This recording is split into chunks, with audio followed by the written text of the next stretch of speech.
In a podcast land where thoughts collide, Brian and Craig will be your guide. No topic too small, no tale too tall. Tune in, laugh out, you'll have a ball. From mysteries deep to light-hearted jokes in a poker rhythm where laughter invokes. Untitled is their name, the fun untamed. Each episode a ride, this shows their claim. Untitled, Brian and Craig, get ready for a twist and a leg shake. In a quirky world where anything goes, join the ride as the madness flows. Hey, that's a real nice ham you got there. It'd be a shame if someone put an S in front of it and an E at the end. What? A shame? Well, it's like I the want world's a most, it's the world's most literal gangster. What is that from? I don't recognize it. I don't think it's from anything. Jeez. That is one thing that I don't understand fully. Wow. You don't get it? Okay, think about it. Well, I mean, I do get it. It's a shame. You want a steamed shame. Yeah. No. It's a nice ham you've got there. Now I'm going to explain the joke, which always makes it funnier. It'd be a shame if someone put an S in front of it and an E at the end. Oh, that's stupid. I get it. Yeah. Ah, It's stupid. it's so dumb. It literally would be shame if you put an S in front of it and an E at the end. Would. So Yeah. Damn it. That's a good one. yeah. The best jokes are the ones that you have to explain after you tell them, because that's always how the humor really comes out. So yeah, that's the dumb thing I wanted to start the show with. So glad I went there. Yeah. Well, on the plus side, it's a level 3 goose warning. There are quite a few geese here. Oh, good. Or bad? I don't know. There's quite a few geese. I don't know. Oh, I don't like that. Yeah. It's not level 5. It's not level 5. So we have room to grow still before it becomes a problem. Well, what that means is we're keeping an eye on the goose situation at the moment, I think. It's true. Yes. Like, we're aware of the geese's presence. Yeah. That's what it is. Yeah. So, I had you set up for another dumb joke today via text, but then I had to be nice and not say it. So for those who don't know, we record in the mornings on Saturdays now, because it's the only time that both Brian and I are both awake at the same time. Generally, if he's sleeping, I'm awake, and vice versa. But on Saturday mornings, between the hours of 8 and 12, I think, are the only times that we are both awake at the same time. The stars align. That's right. So that is when we record. So, and usually we figure out when we're going to do it the day before. So this is all background that probably don't need, but here it is. So last night I'm like, hey, I know you're sleeping, but we should record tomorrow. So let's text me. We'll figure it out. So Brian replies very kindly this morning, like, how about 8:30? And I'm like, well, I had just woken up and it was 8 o'clock. So I'm like, yeah, I can do that, but I could also take a shower or whatever. It didn't matter. It's like 8:30 we could work, or we could do 9. Yeah. It's like, well, we're trying to do a Pokemon Go event thing today at 1, so we don't want to make it too tight. So I'm like, okay, no, that's fine. We'll do 8:30. That's fine. But I said 9 o'clock. I said 9/11 would work better for me because he's a different time zone. 9 o'clock for me is 11 o'clock for him, so 9/11. So if you had said, oh yeah, that works fine, I would have made the extremely dumb joke, which would have been, okay, 9/11. Never forget. Oh God! But I know you missed out on this, so now I have to say it on the show for posterity. Yeah. This is the mood I'm in right now. I'm in stupid dad joke mode, and you'll never stop me. Yeah, exactly. So I just want to point out there's a whole thing around. How old was I? I think I was like 15 when 9/11 happened. 15, somewhere around there. Okay. Yeah, that's about right. Yeah, because I was 23, so that makes sense. Yeah, I was. But anyways, it happened. I vaguely remember this, and I had to actually go back to like pop culture at the time to actually like truly remember it. And there was this guy, I can't remember his name, but he was a country star, and he was kind of like a middling country star, I guess. Okay. And he made a song called "Where Were You," and it was like, "Where were you when the towers fell? Oh Where were no. you 9/11, 9/11, 9/11, 9/11?" And he basically like capitalized on like Uh, the sadness and all that. And everyone was like, "It's so American." And we're like, "No, this guy's a fucking piece of garbage for like using this as song fodder." I mean, you sing about what you know, and I guess you know about your pain and everyone else's pain. Yeah. That's kind of gross. Yeah, I don't love that. Where I were wouldn't you? say kind of. Where were you when Trump won the election? Where were you? Well, Yeah, he didn't yeah, do that yeah. song. So anyway, no, I guess those are probably not his audience. Yeah, target audience's taste so Yeah. much. Well, that's all right. An- Anyways, so I actually did something kind of crazy this week. Oh, okay. I like to hear crazy stories. So please Yeah, proceed. I went to a brand new brewery, Okay. and Ooh, that like literally opened up yesterday. I like it when you have a new restaurant story. Go for it. So it's called Falls Brewery, and I think it's one of the first breweries that like ever opened in the Niagara Falls, like proper. It's like kind of off the main drag. Okay. Okay. So it's not like a big brewery culture there in Niagara Falls. No, it is in the Buffalo metropolitan area, but like Right, right. not Niagara Falls so much. Sure. But anyways, we went there. Kate got a fish fry, so it's big thing I already explained last week. She's expecting, a couple pieces of fish, right? Yeah, Hmm. beer battered, couple pieces of fish. No, she gets a giant fillet, like massive. We're talking Okay. like this thing's like probably 2 pounds of fillet. She's like, I don't think I can eat this. Tire fish all to herself. Pretty much, yeah. Yeah. It was insane. The beer was okay, but the fish fry was great. And Okay. apparently we didn't go there for brunch because obviously they opened on Friday, but on Sunday they have brunch and they have pancake tacos. And Pa- it's, Pancake tacos. yeah, Okay. I so, think so it's, I think I've got an yeah, idea of what that is. Can I make a guess first? So, yes, you can make a guess. oh, good. Is a pancake taco like the taco shell is pancake, and then the taco filling is like breakfasty items, like your bacons, your sausages, some eggs, maybe hash browns, that kind of thing. Am I anywhere close? Yes. Yes, you are spot on, sir. Nice. Yeah, they also have a breakfast beer, and I don't know what that is, and I'm kind of terrified to try it. A, wait, a breakfast beer? Yeah, like a Okay. beer to be enjoyed for breakfast. Is it flavored in some way that makes it more breakfasty? What makes a beer breakfast? Like, I don't I mean, know. if you're an alcoholic, sure, but otherwise, beer and breakfast are I two great tastes that I don't want. It's not like chocolate and peanut butter. I don't want those things combining. I don't know how you could combine those two. I'm assuming one of them tastes like coffee, maybe. I don't know. That's the only thing I can think of. I, Unless they got really funky with it, and we're like, we're going to ferment eggs and bacon and syrup and pancakes, which would probably taste like ass. yeah, that wouldn't be good. What if it's maple syrup flavored beer? Ooh, shit, that would actually be really good, though. I think. Right? Yeah, I think maybe we've cracked the code there. I think we have. You know, Yeah. every year there's a place in Alaska. It's called Glacier Brew House, and they call it's like Santa's Helper beer or something like that. I can't Okay. quite remember the name, but they basically take like 15 pounds or more of chocolate chip cookie dough and ferment it into a beer, and it tastes like chocolate chip cookies. It's so good. But it also tastes like beer. No, it tastes like chocolate chip cookies. Oh, okay. So it's just alcoholic It chocolate chip cookie drink. pretty much, yeah. I mean, there's a little bit of hops Okay. and whatever, but like it's predominantly all cookies. I mean, I would definitely try it. It's pretty good. It'll change your life. Okay. Well, next time I'm in Alaska, which I don't think is happening anytime soon. Oh, we all know you go every other weekend.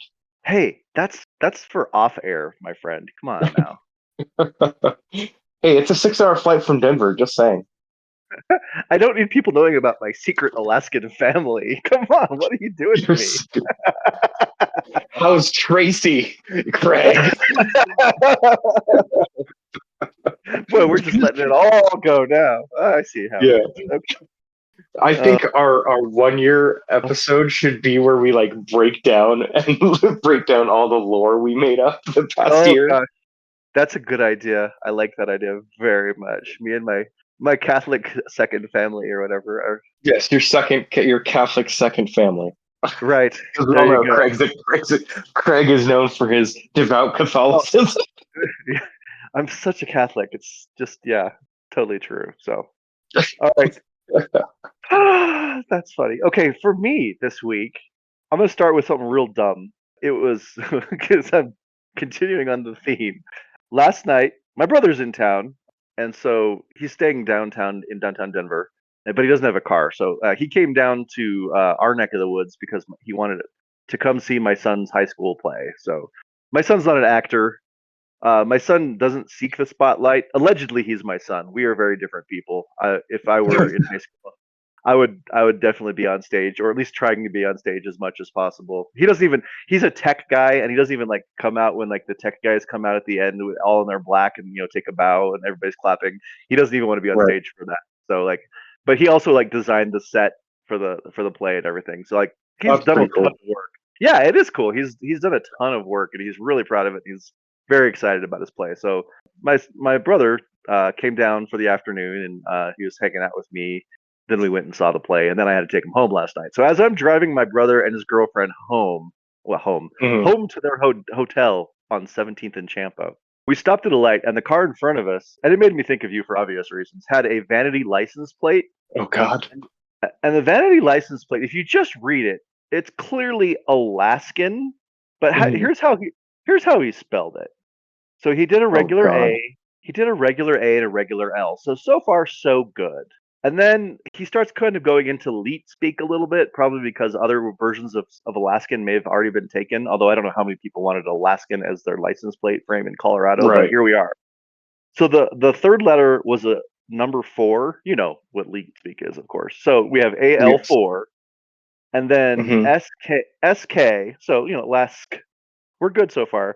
And then the third A in Alaskan, he did a 9 for, which is fine. And then the 9 sort of looks like an A, and then the last is just Yeah. a regular N.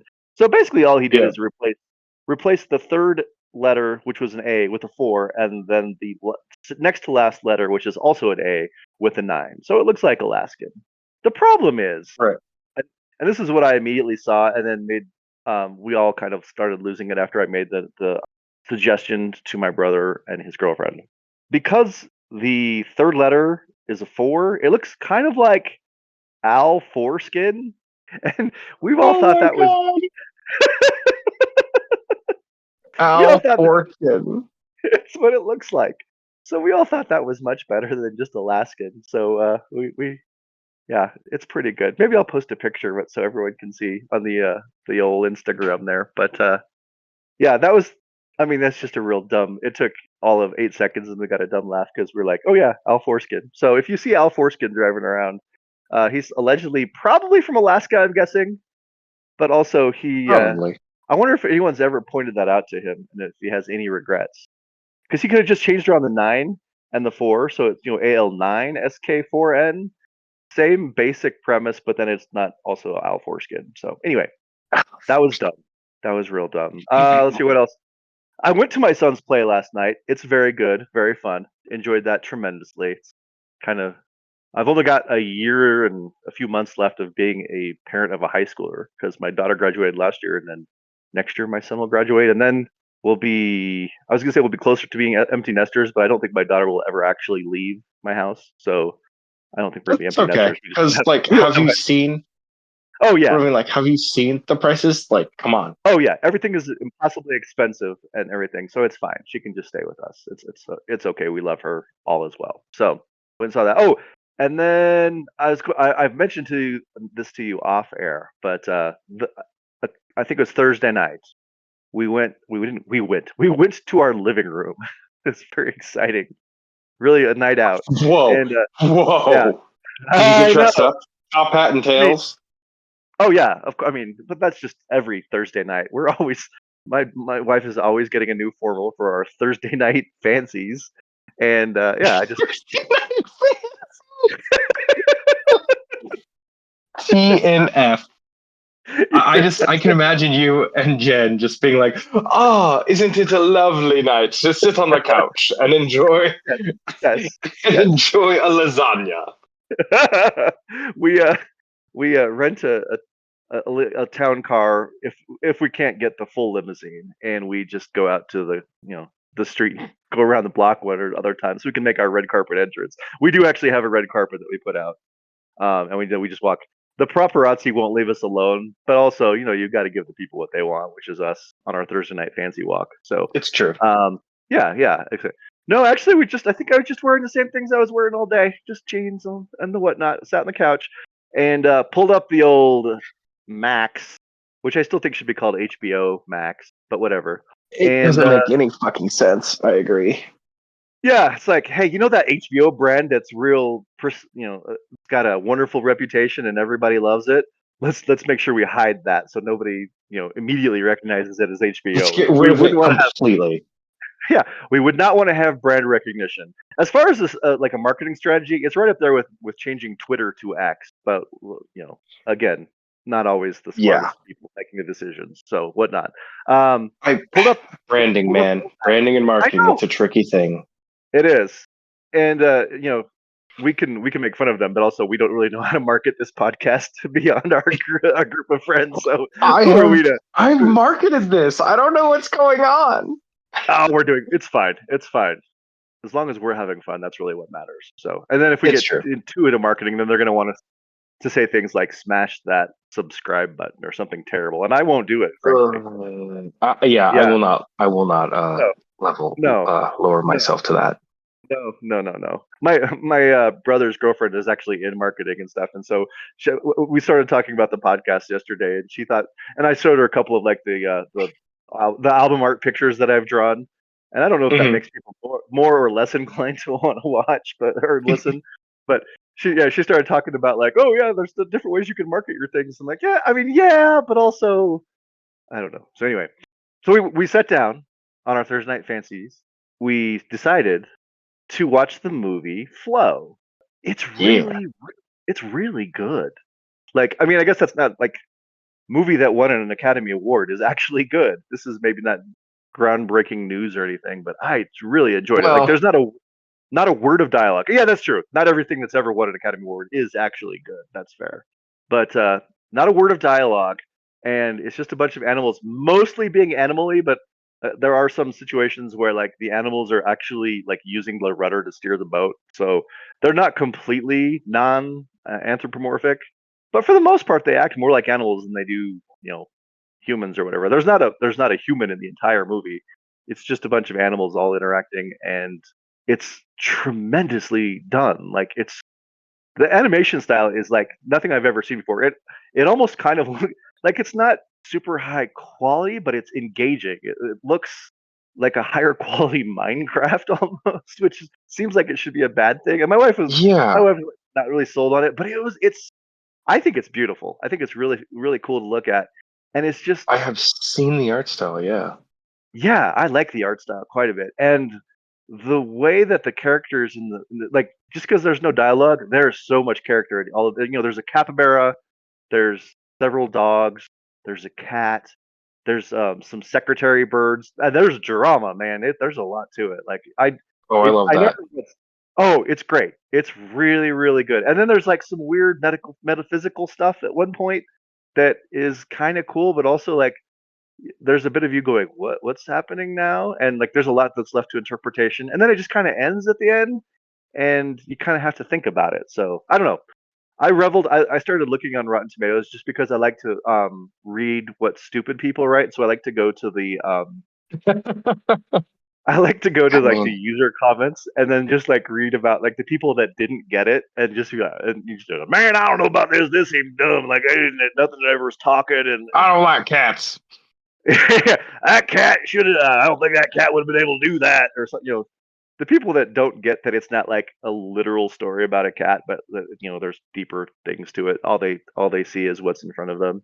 I love reading those. So I spent like an hour probably just going through, and then, there's also critics reviews on there of people talking about how beautiful it is, and like, yeah, absolutely. And it's like 97% fresh on Rotten Tomatoes, so you have to really dig to get the stupid comments, but they are there, and they're beautiful. They're wonderful. I really enjoy reading the comments of stupid people about movies that are really, really good, but they just didn't get it. So that's what I did on my Thursday night. I watched a movie and then enjoyed watching people complain about it because they don't understand. So, yeah, that's what on my week this week. So Al Foreskin and a wonderful movie on Thursday Night Fancies. So Al Foreskin and Thursday Night Fancies. Yes. that's right. Oh, so So I don't remember exactly what country Flow came from, but apparently it's Latvia. Latvia. There you go. Apparently, Yep. when it won the Academy Award, they put up a statue in the nation's capital of the cat. It's their first Oscar. Oh, that's awesome. As you know, we love cat statues in Europe, so yet another one for us to visit. Yeah, cool. Yeah, well, our European vacation is just going to be looking for the lake that is fart. That's right. The what is the name of that cat that eats children? The Yule I forgot cat. the name of it. I just remember it as Yule cat because the real name is very hard to pronounce for an American, I think. Yes, the Yule cat, and now we got to see this one in Latvia. What'd you do on your European vacation? Well, we saw the Flo statue. We went to Iceland to see the Yule cat. We're looking for anywhere in Catalonia. We were looking for a statue of the log that poops the Christmas candy. We had a lot going on. Yeah. It was very busy. You see, we had a full plate. Did you guys go to Paris? Did you guys go to Paris?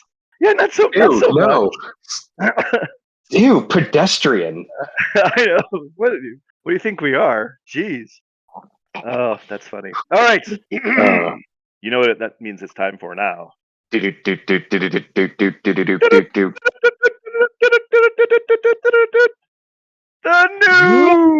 news! All right. This one is predictably kind of weird, but a comedy club in London has announced that it is banning certain types of people from coming to its shows, which is unusual because usually comedy clubs are begging anybody to come to their show. They're trying to give away free tickets so that they can sell their drinks and that kind of thing. Right. It's not always easy to get people to come to comedy clubs. But Mark Rothman, owner of Top Secret Comedy Club in London, England, has announced London, England. That's correct. Another place we will definitely not be heading on our European tour unless they get a good cat statue somewhere. Oh yeah, definitely. They will be banning patrons who have recently had Botox injections from coming to their shows. Oh God.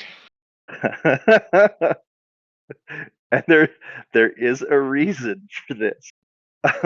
Apparently, he has had numerous complaints from his comedians who say that they are finding it increasingly challenging to gauge audience engagement and bounce off of their reactions because there are too many people with Botox and they cannot read their faces because their faces are frozen from the Botox. Oh. Because the comedians can't tell what's on their faces. They can't see if they're laughing. He has decided that they cannot come if you've recently had a Botox injection because they want to have an environment that allows for people to laugh, cry, frown, sneer, but frozen faces from Botox impact the entire atmosphere. You can't have a good time with people that have had Botox, Brian. It's just obviously not possible. I mean, that's obviously, yeah. Yeah. Now you may ask yourself, how do you enforce this policy? Oh, they have a plan, Brian. Oh God, what kind of craziness is weird? There will be a bouncer at the door, and before any audience members are going to be allowed into the auditorium, they will be submitted to an expression check at the front door to ensure that their faces are able to both smile, frown, and do a variety of expressions to allow them to enter. So like if you've just recently had Botox and you can't smile enough, can't raise your eyebrows or do enough to Oh really my explain god. how you're feeling. I'm So if you sorry. can't emote, No, yeah, if you cannot emote, you are not allowed into the top secret comedy club of London, England. So I love this. I love this so much because it's the dumbest policy I could think of. First of all, it's how pretty many, stupid. how many people are having Botox? Like, is London like the Botox center of the universe? I mean, I know it's cheap in Spain, but like, I don't know. I don't know. And it's so and like, is there like a big Venn diagram of people that have had Botox that are immediately wanting to go to comedy clubs? This must be enough of a problem that he and maybe this is just BS. And one guy complained about it once, so he decided to make a policy. But he said he's had many performers explain that they're having a hard time because there's just too many people with Botox, so they can't tell if they're bombing or not. Maybe he just it's so weird. Jesus. So that story made me God. happy, and I had to share it. So there's that, and then there's this one that I think you sent me via Instagram because that's how we communicate mostly. Yeah. Uh, but I looked into it a little bit further and found more of a story. So we definitely have to talk about it. But it's a good drama story. It's about 3 weeks old, but it doesn't mean it's not good. I don't know if there's been an update to it, but yeah, Paris, France. Two homeless men stole a French man's credit card, Oh and yeah. then yeah, and then went to a convenience store and purchased many items. Like they got some food, they got some. I don't know what else they had. What else they went to buy? Cigarettes, I think, all sorts of things. But they also bought a scratch-off lottery ticket, and the Yeah. lottery ticket was worth because it won. It was worth 500,000 euros, approximately 523,000 American. And then they vanished before cashing it in, and now they are among France's most famous fugitives because they can't come and collect the money because everybody knows that they bought it with a stolen credit card. Yeah, they stole it. So time is up against the clock because eventually this lottery ticket is going to expire and be worthless. The guy who had his credit card stolen, his name is Jean David E. That's how he's been identified in police documents. He is offering to just split the cash with the winners, and he also wants his wallet back too. Although my guess is they probably don't have the wallet anymore. Maybe they do. Who knows? But he wants his wallet back, but he's willing to split it with them. But the thieves still face the risk of arrest because they stole a credit card, and so yeah, so it's like there's a whole bunch of drama here because they're up against the clock. There's only so long before it's not worth anything, but it's worth $500,000 right now. So it's This right there sounds like an amazing like you oh god, I'm trying to think of the name of the movie, but there's a movie. I think there's only like a few of them ever made, but they're like comedic suspense thrillers. That's exactly what this sounds like. it does Like, it would make a very good movie, I think. I really hope they come together and figure out a way to actually get this thing cashed in and so that they can split the winnings because I mean, yeah. honestly, it would suck because I lost my wallet.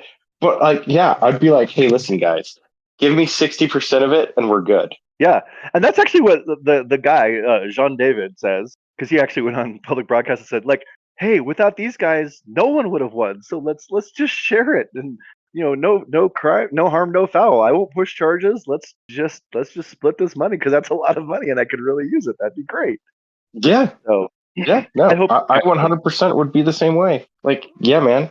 I think I also think this would be a great it would be a great like I don't know like weird reverse heist movie. it would You yeah know, this just screams movie like it would be so fun to have. It's just a good premise like somebody steals a card, they buy something that is worth a ton of money, but they don't have any way of cashing it in, and then like trying to negotiate that. Like I think in the hands of a good writer, it could be a tremendous movie. So yeah, so there's oh, it that. would be great. There's one last thing that I just want to get in because well, I didn't know this existed, but apparently, this woman in Bristol, England, is suffering from a crippling fear of ketchup.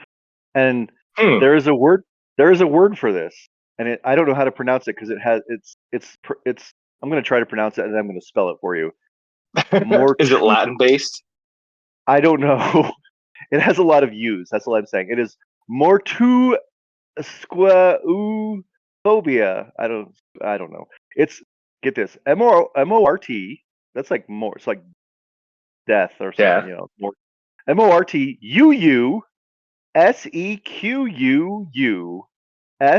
MORTUUSEQUUSPHOBIA. So I don't know how you would spell that, but it's fear of ketchup. The New York Post reported on February 20th that this Lee Woodman of Bristol, England, likens seeing ketchup to being held up at gunpoint on the trauma scale for her. She can't even look at a bottle or have it anywhere near her. It makes her panicky. Her mother claims that she liked ketchup as a child and she can't remember a time when, but now she can't remember a time when the popular condiment didn't upset her. So apparently, Interesting. you can have a crippling fear of ketchup, Brian. That seems like not a thing to be afraid of. But I mean, I I mean, I personally don't like ketchup because it's loaded with fake sugar, like high yeah, fructose corn syrup. but you're not afraid of it. No. Yeah, it doesn't install fear. It doesn't inspire a trauma response from you. So Yeah, no, um, definitely not. yeah, yeah, no, yeah, me either. I'm not. I mean, I will use it on a few things. I will use it occasionally for French fries, and I will put it on fish sticks. And that is about the extent of what I use ketchup for. And a hamburger. I'll put it on a hamburger. That's about it. I don't use it a ton, but I'm also not terribly afraid. So, but hey, Yeah. it takes all kinds of anxious people to run the world, to make it go round. So anyway, I'm Craig, and that is the news. Well, Well, Craig, sir, yes, it's that time now. yes. Have you Right. heard of the phrase "a dingo ate my baby"? Of course, this I watched Seinfeld in the '90s. Of course, I've heard the dingo HO baby. Yes, So I actually looked at, I don't know what possessed me the other day, but I looked it up and there's apparently a bunch of podcasts about it. there's a bunch of podcasts about the dingo ate your baby. Yeah. It's like a real thing. It happened in like 1980 near Uluru Rock. I've been there. I have been to Uluru. Yeah. So apparently, what had happened is there was a bunch of people just hanging out near Uluru, and they're by the fireplace, and this woman, was it Lindy? Lindy Chamberlain went to go check out to see if her baby Azalea was there. It was not. Just checked who their baby was sleeping in their tent. There's like a 2-month-old baby, I think, or something like that. Was just sleeping Okay. in the tent, and baby gone, blood everywhere. Put two and two together, where you can figure it out. Dingoes, Oh, not the greatest. So obviously, that's exactly what happened. But yeah. apparently, like everyone thought she was lying. She's like, why would I lie about my baby getting, you know, taken away and Right. like why would I do that? And Yeah. which, most sane people would be like, yeah, okay, that's kind of fucked up. Why would you do that? Right. So so when she saw it, she said she screamed. And when she went to check on her baby, she says that she saw a dingo leaving their tent, shaking its head and running off into the bush, and with their baby in its mouth. And so flash forward to whenever she gets home, she makes obviously it's a crazy story to begin with, a Yeah. terrible tragedy. And she's like, hey, a dingo took my baby. And police were like, nah, nah, didn't. You killed your baby. And she's like, what? So basically, the long and the short of it is she denied it up and down, up and down, up and down, up and down. Uh, sure. And because she would. And so she's apparently a Seventh Day Adventist, apparently. Okay. And so they're like, no, you killed your baby in some weird cult. And she's like, why would I do that? And so basically they forced her through. They basically, made her relive this whole traumatic thing and was like, blah blah blah, whatever. You're a horrible person. Why would you do this? They imprisoned her. And she's like, dude, what? So this was like 1982 ish. So flash forward to 1986. A British climber was going to the less frequented side of Uluru. He fell and was killed and reported missing. They went to go find him. But what they actually found was Lindy Chamberlain's baby, who had been, killed and Eaten eaten. by a And so dingo. they're like, eaten by a dingo, which was like, oh crap. we falsely imprisoned this person. And so Why would it took a why while. wouldn't they believe her? I don't know. Well, I mean, because obviously they went looking, and who knows where a dingo's lair is, and nobody really wants to go sticking their hand in a dingo's lair. So, Sure, sure. Oh, wow. So she was yeah. falsely So, in prison anyways, for 4 years for the yep. because a she had to live through a horrible experience of a wild dog eating her child. Wow, that Yes. sucks. And then eventually they 4 year, and then eventually the court overturned the Chamberlain's convictions because Yeah, obviously right. they mishandled everything. Yeah. They bungled the whole thing. Unfortunately, it's it's an awful, horrible story. But so why is a dingo ate my baby so funny? It's awful. It's an awful thing, right? Yeah, sure. Yes. But apparently it just became it just became like a popular lexicon. Like Like it just it's just a thing that people say now, like the dingo ate your baby. yeah, yeah, a dingo ate my baby. It's like what the hell? But it's just I wanted to because I looked into that. I'm like, that's so crazy. Like it's a real thing, and like everything about it was just like kind of terrible, but also like, why is it so funny? I guess it's just people being awful. I guess I don't know where But I don't know where to go. why are there several podcasts about the phrase "a dingo ate my baby"? Or is it just like what like if a It's dumb so joke comes along and they just want to use that as their tagline or something? no, they actually kind of like where did it come from, and they look into that into the actual case. And there's a lot of like podcasts that are like crazy into this case, like Oh, so they're a like lot of them. dissecting it, going into the history Yeah, of this woman's baby and everything that yeah, happened. Wow. it's Wow. it's Well, actually kind of fascinating. I guess in the 80s, nobody actually would believe women. That's probably part of it. That's kind I of gross, but like, huh. I didn't know it was like a real Yeah, thing that had happened. That's, it was a real actual thing that happened. Yeah, it's overwhelmingly really tragic and sad, but yeah, yeah, yeah. it But just also became this like random thing that people something would say, and interesting. it's funny. Yeah. Huh. Okay. Yeah. Yeah. There's also weird. You probably already heard. There's a bunch of like weird legends about Uluru, right?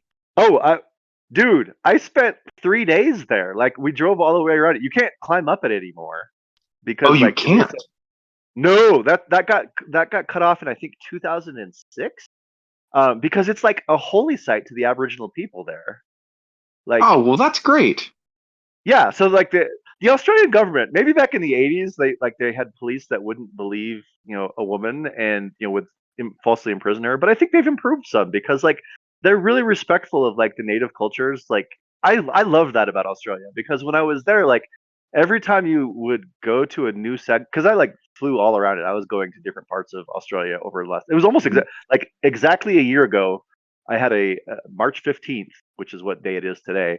I was flying back from Australia. So it's exactly a year ago. But like every time you would go to a different part of Australia, like the first thing that people would say when you land there is they're like, we would like to recognize that this is the ancestral home of this tribe and this tribe and this tribe. Like, and they are the original owners and like all that. Like they honor and respect the cultures that came before now. Like, it's like a progressive culture where they don't just pretend that the white people didn't come in and kill tons of people. Like they're trying to, make reparations and like be respectful of those cultures, which isn't it's a refreshing change of pace when you compared to like if you go through Oklahoma and that doesn't happen so much. Yeah. So yeah, but yeah, it's a they closed it off because you used to be able to climb up it, but now you can drive around it and like it's still a touristy location. It's a really cool spot and you can walk around it. It's like a 6 mile hike, and I was going to do it, but I got really sick that day, so I decided to because I could barely get out of bed for that morning, so I did not want to go Wow. do a 6 mile hike. But I was really sad. Like that's the one regret I have of my trip to Australia is that I didn't get to do the hike around it. But we drove around it and we went to tons of different places and got to see all sorts of parts of Uluru. And it's a really, really cool location. Like it's this giant, and it's super weird too because it's like it's in the middle of the outback. There's nothing around it, and it Hmm. is flat, flat, flat, flat, flat, flat everywhere. And then there is this giant rock formation. Like it is.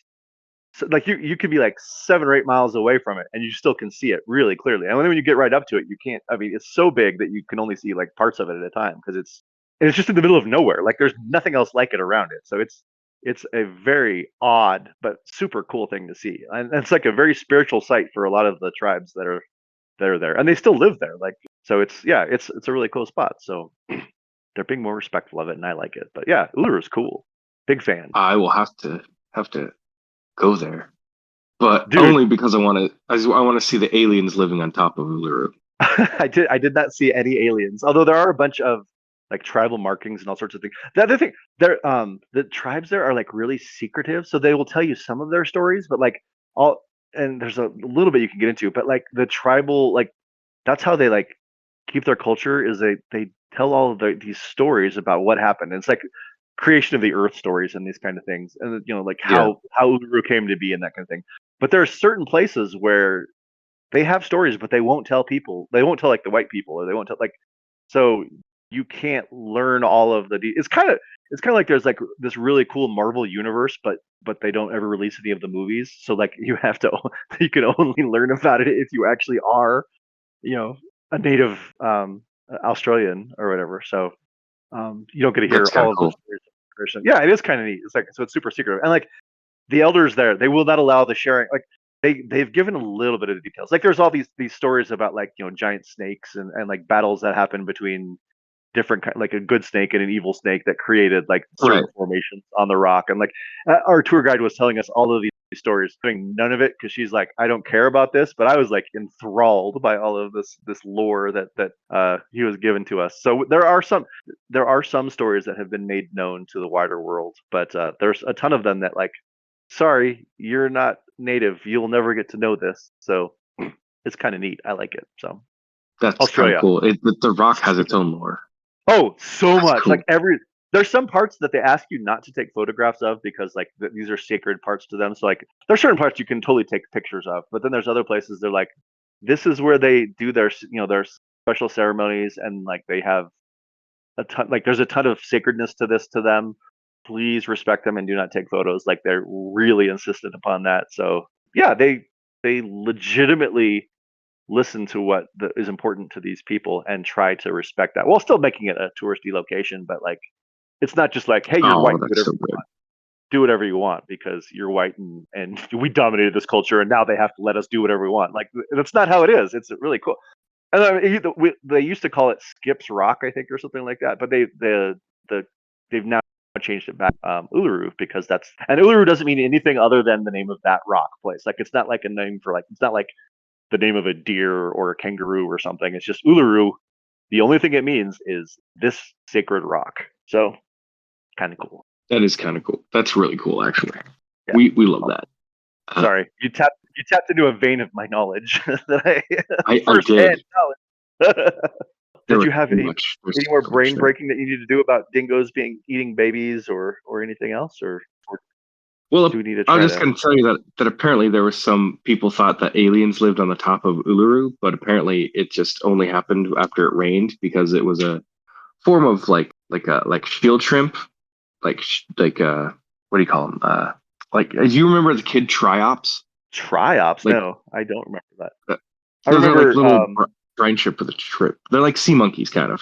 Yeah, that's what I was gonna say. Is I remember sea monkeys. Is it kind of like sea monkeys? Yeah, but they're like little they're like brine shrimp, but they have like a little shielded dome, and apparently it's a kind of shrimp that lives up there. And apparently what happens is when it rains, they become active and then they lay all their eggs and all that stuff. And then when it dries up, they Ah, become and there's no more moisture, they become dormant and the cycle continues. So people are like, oh, oh, there's like weird alien creatures living up there. But really it's just brine shrimp. They're cool. oh, that's weird. No, it was raining. One of the days we were there, it was cloudy the whole time, but we did have one day where it rained fairly significantly.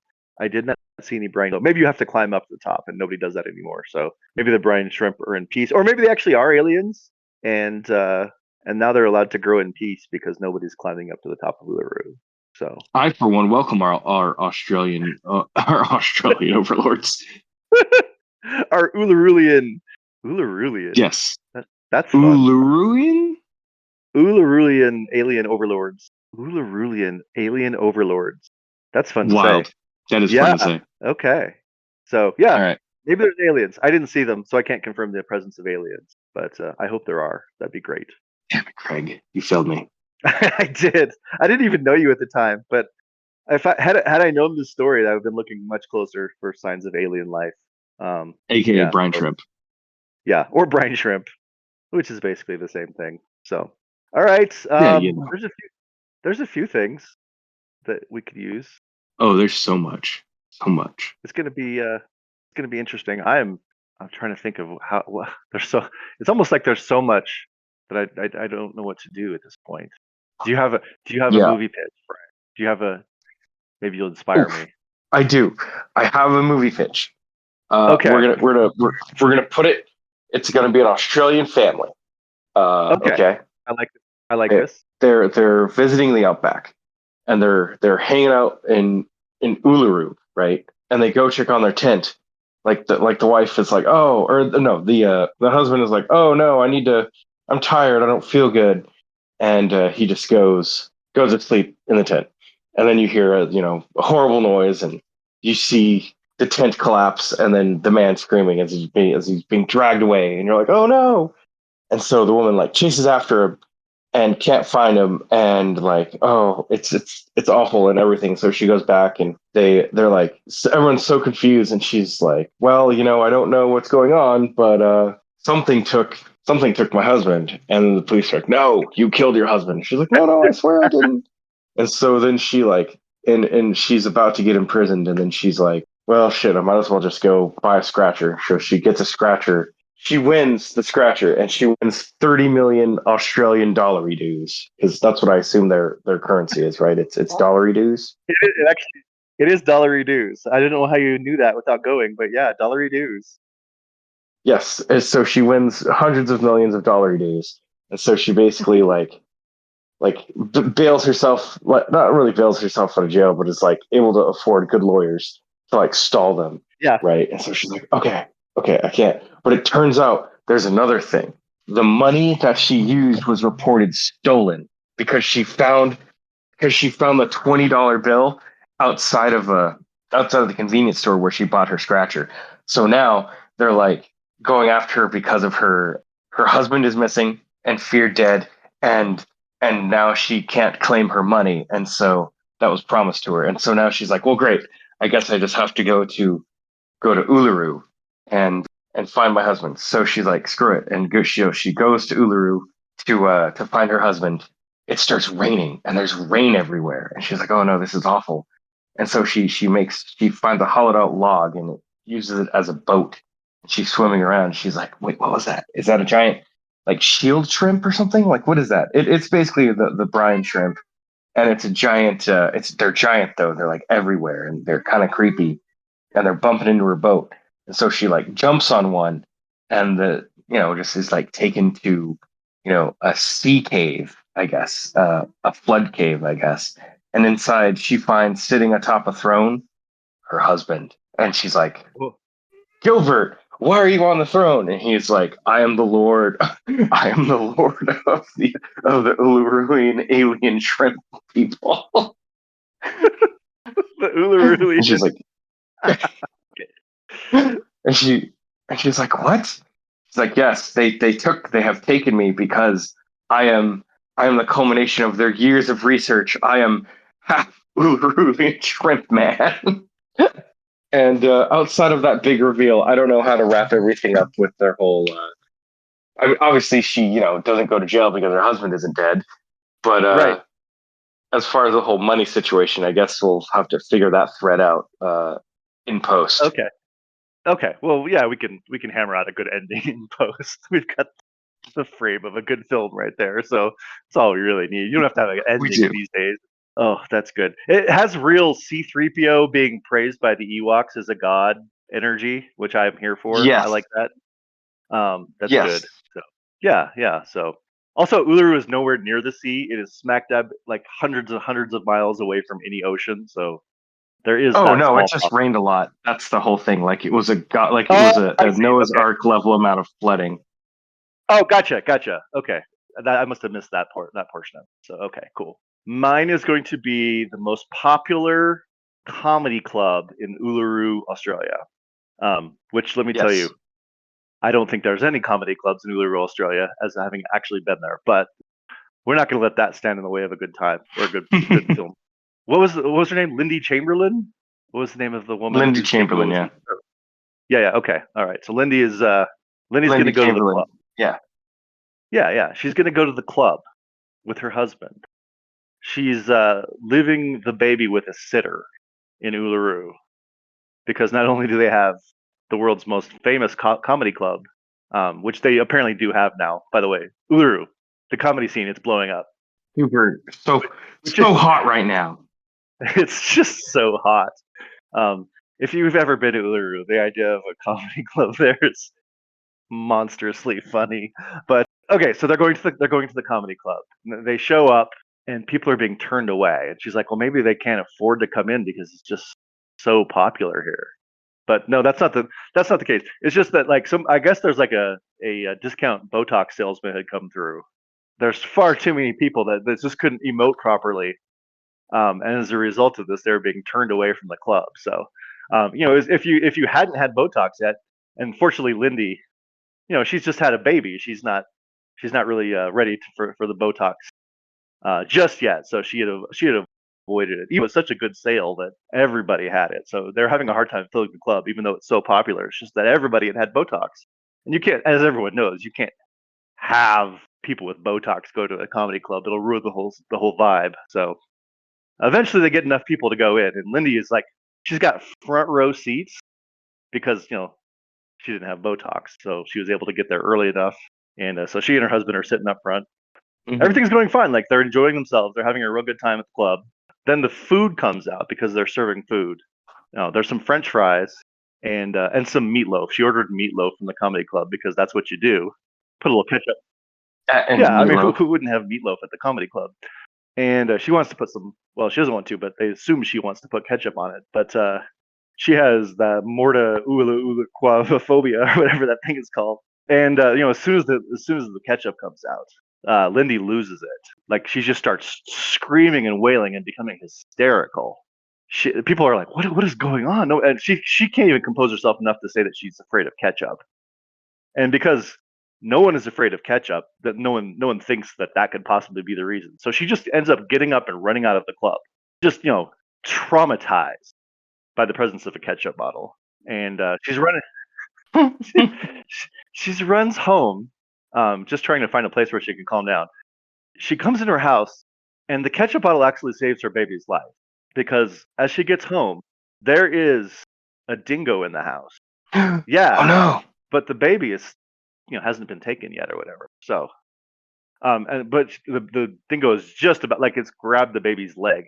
So like, there's a little bit of a indentation, a little bit of bleeding on the leg. The dingo has grabbed the baby, but she like comes in and she yells and she has all this pent up, well, not pent up energy. She's released the energy, but she's still riled up from her interaction with the ketchup. So she's still got that adrenaline high going. So she rustles the baby away from the dingo, and then she like in her anger because this baby was gonna get eaten by the dingo. She pins the dingo to the floor and starts demanding answers of the dingo as to why you would do this. Now dingoes generally can't talk. Yeah, Generally, but this is a movie, so the dingo responds. We can do. Yeah. This dingo is very well spoken, and he says, "Look, lady, I wasn't going to eat your baby, but the Ulurulian alien overlords have demanded." They demand sacrifice. Right. And so they sent us. Dingoes are like the enforcers of the Ulurulian alien overlord army, and so they sent and they found out that Lindy was going to be at the show, so they're like, well, this would be a perfect time to get the baby for the sacrifice. So she talks to the dingo, and they agree to infiltrate. Like the dingo's like, I don't really want to live this life anymore of being an underling for the alien overlords, and they must be stopped. Lindy's husband's still at the club because they don't really, they're not that close apparently, and he wanted to see the show. He didn't care that his wife was traumatized. So Lindy goes this alone. She gets a dingo costume because they're everywhere in Australia. You can't go to an outdoor market without tripping over a dingo costume. So she's got enough money to get a real nice high quality dingo costume though, so she's able to really fit in with the rest of the dingoes. And the dingo teaches her enough of of dingo slang so that she can get by. And they go to Uluru. Yes. So dumb. And she and the dingo, they break in. Yeah, you got it. That's basically it. They break into Okay. the palace of the Ulurulian alien overlords, and then there's a whole battle ensues. All of the dingoes kind of they want to break free from it, and they see this chance with Lindy as their leader, and so it's an epic battle between the brine shrimp and the dingoes for control of Australia, and it's a whole thing. There's battles, lots of fighting, and in the end, the dingoes come out victorious. The brine shrimp are defeated, and everyone lives happily ever after. And then Yes. Lindy's baby grows to be a wise leader that brings the world into a utopian perfection, basically everywhere except for the United States, because the United States is its own isolated, terrible spot. But everywhere else in the world is great. So that's the end of our movie. And it's I love how she fights the Uluru Yeah. overlords, alien Yeah. overlords. Well, you've got to. So yeah, that's my movie pitch. Both are Yeah, insane. yeah, it's pretty good. I wonder if anyone who ever listens to these is like, these are actually like bonkers craziness, and but Hollywood Yeah. gold. Well, I'm just assuming at some point, maybe long after we're gone, these will be discovered and unearthed, and like a whole series of fantastic movies will be created. And Yes, all yeah, Oscar and winners. posthumously we'll become producers, and it won't make any money for us, but we'll be regarded. They were just ahead of their time, and we'll be regarded as geniuses, which I think is the only. These Yeah, mavericks. it's the only real end game that makes sense for this show. So, yeah, that's what I think is going to happen. Yeah, It's true. But until we can be, But until that happens, I think we need to set our sights lower. Maybe onto a box of some sort. Yeah, Q-tip box. And what are we going to do with that box? What do we keep in the box? It's not a cornbread box, not a box of. Oh, Q-tip box. Yeah, a Q-tip box. I mean, the pedestrian thing to do would just be read the front of the box so we could see that it has Q-tips in it. But I think we should go deeper. Yes, let's flip it around. Flip it around. No one would think to do that, but I think you're onto something there. Well, we'll flip it around, and then I think we should read the back of it. Yes, you should always read the back of a Q-tip box. Untitled with Brian and Craig is produced and edited by me, Brian Dunnigan. It is also hosted by me, Brian Dunnigan, as well as Craig Dodge. Opening and ending themes are created by AI, so nobody has license to those.